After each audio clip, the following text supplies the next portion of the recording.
Madam, so ano na po ngayon ang plano nyo? Nakapag-desisyon na po ako. Hindi ko po kayo iiwan sa laban na to.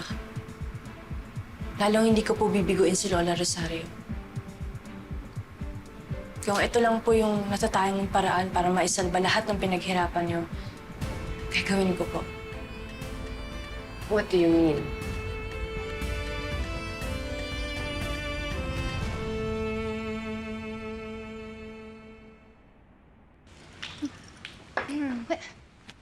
Ako, mag-ready na kayo. Dahil bago umalis si Mama, ibinili niya na pumunta daw kayo sa De La Costa Food Corporation. Meron daw siya importanteng announcement. Feeling ko talagang gusto na kayong sorpresahin. Really? Has she finally realized na sa amin dapat napunta yung company? Well, let's see. Pag nandun na tayo. Nako, I'm sure yun na yun. Dahil kinancel ng disinheritance. Kayo na ulit ang tagapagmana at hindi yung inang yun. Sige na, sige na, sige na. Base na kayo. Okay. Let's go!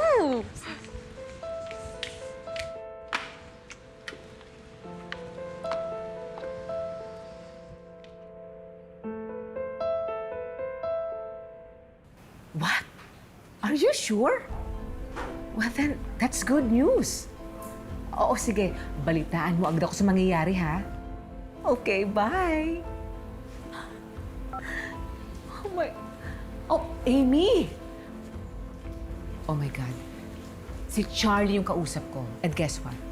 Pinatawag daw ni Madam Aurea sina Joanna and Diwan sa kumpanya. May importanteng announcement daw ang matanda. Really? Yes! Dahil hindi pinirmahan ni Ina ang donation agreement. Seems, i-announce ni Madam Aurea na kina Joanna at Yuan na ang shares ng kumpanya. And maybe, ibabalik na niya sa dati ang last will and testament. Yes! Yes! Okay.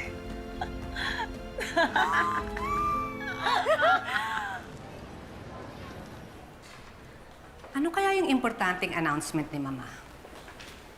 You know, I'm sure it's just something about the company. Pero di ba kayo nagtataka na ngayon niya lang ulit tayo na-invite? Feeling ko, Mom, nagbago na isip niya. Feeling ko talaga i-a-announce niya later na tayo na ang bagong makakatulong niya na i-manage ng De La Costa Food Corp.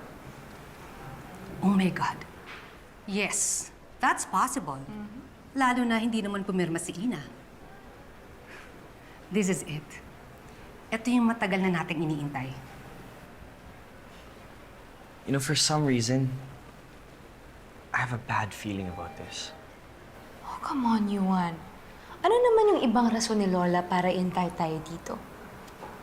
You know what, Yuan? Kapag nasa atin ang lahat, we will sell everything. We will sell this company and we can do everything. Imagine. Let's go.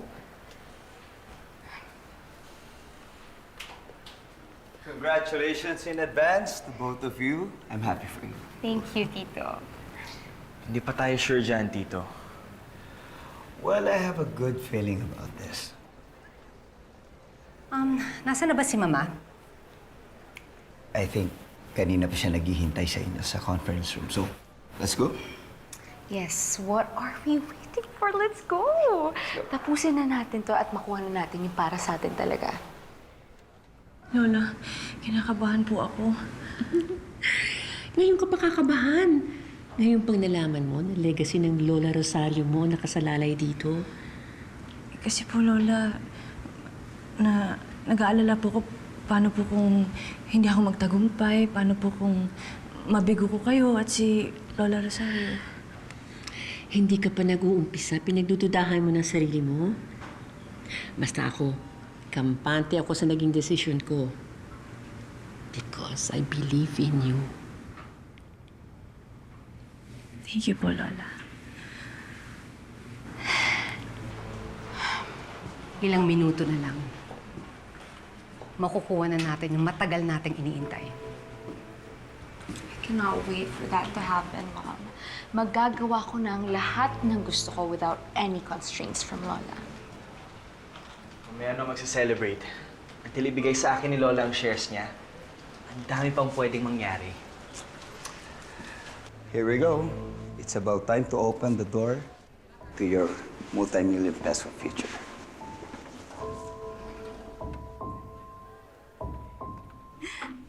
Come in. Nandito na pala sila.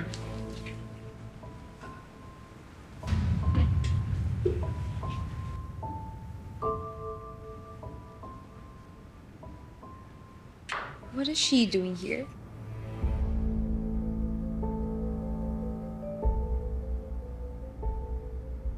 I invited her as well.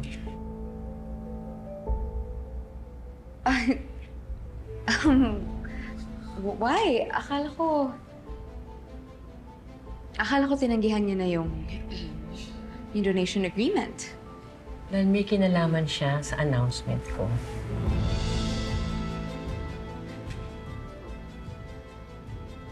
With all due respect, Ma'am Orian, ano ibig niyo sabihin na may kinalaman si Ina dito sa meeting na to? Ina has signed the agreement. So effective immediately, siya na ang uupo bilang CEO ng De La Costa Food Corporation.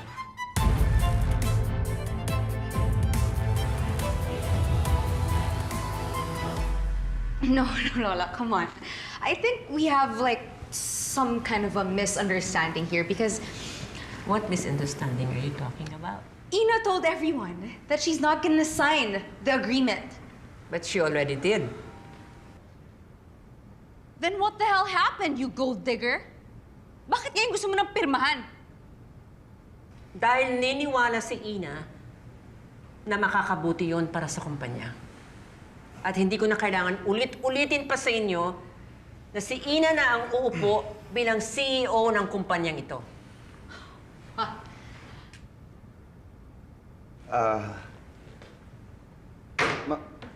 Memoria, can you help us understand? Please, no, why you have to place your trust? Don't get me wrong, in this stranger na wala namang kaalam-alam sa pagpapatakbo ng isang Charlie? De La Costa. You very well know that the company has given me full power and authority to transfer my shares to anyone that I choose to. Kapamilya ko man, kaibigan, or to complete stranger like Ina.